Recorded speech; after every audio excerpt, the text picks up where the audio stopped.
भगवान देवाधिदेव महादेव को जल चढ़ाते हैं। उसके 5 अलग अलग तरीके हैं। बहुत सावधानी से सुनना कथा, आपकी और हमारी जिंदगी की सार्थकता को सिद्ध करने वाली कथा। आज पंजाब की इस पवित्र भूमि पर अगर यह प्रसंग निकला है तो इसको आप अगर सुनेंगे तो आपका जीवन सार्थक होगा।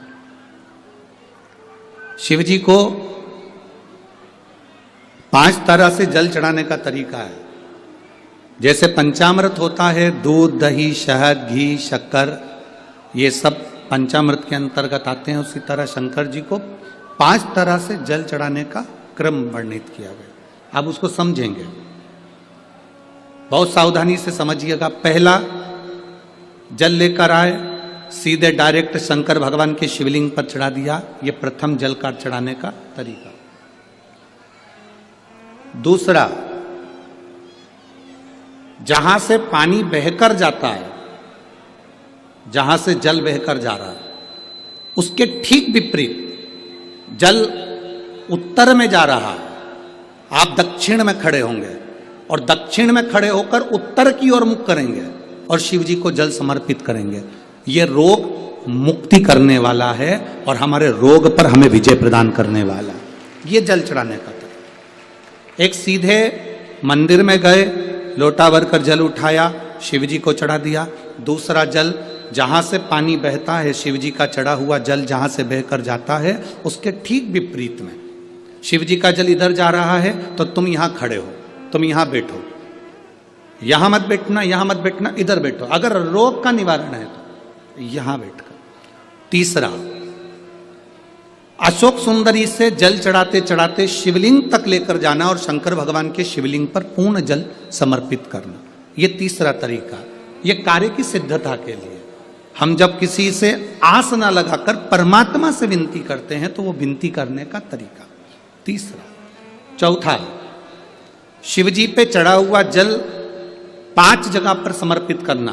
गणेश जी, कार्तिकेय, अशोक सुंदरी, शिवलिंग और जलाधारी।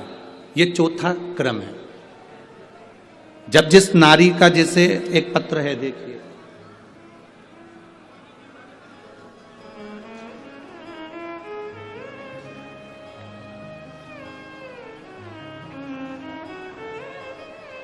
मेरा नाम मोनिका है, मेरे पति का नाम संजय सिंह है।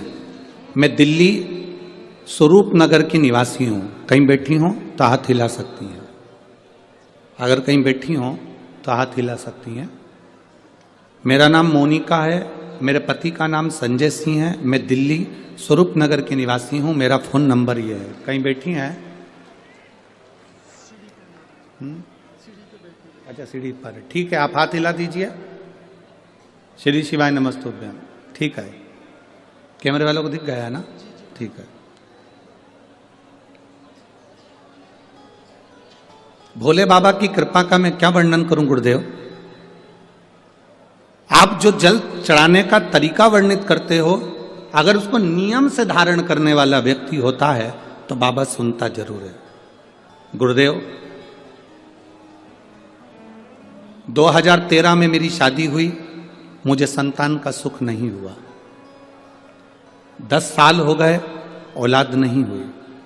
दिल्ली का एक हॉस्पिटल जिसको हम दिखा सकते थे, अच्छे से अच्छा डॉक्टर जिससे हम जांच करा सकते थे, उसके अनुसार हमारे को संतान का सुख नहीं था।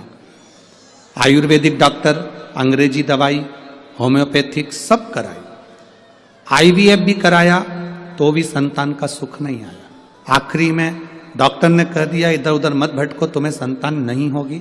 जिसने जहां कहा हम वहां पर भी गए, गोदी भरवाई, झोली भरवाई, पर संतान नहीं है।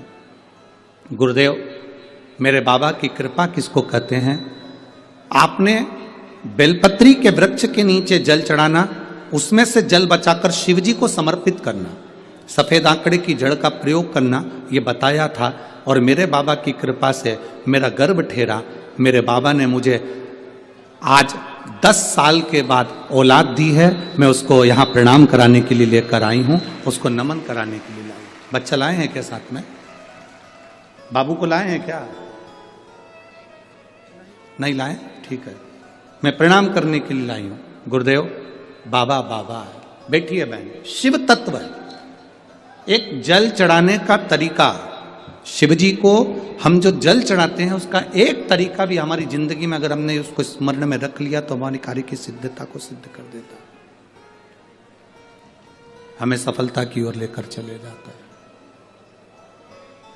सीधे जल चढ़ाना, दक्षिण में बैठकर उत्तर की ओर मुख कर कर जल चढ़ाना, अशोक सुंदरी से लेकर शिवलिंग तक जल चढ़ाना, 5 स्थान पर गणेश, कार्तिकेय, अशोक सुंदरी, जलाधारी, शिवलिंग पर जल चढ़ाना 5 स्थान पर, ये चौथे नंबर का।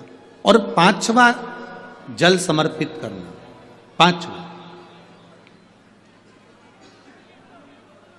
5वें नंबर का जल।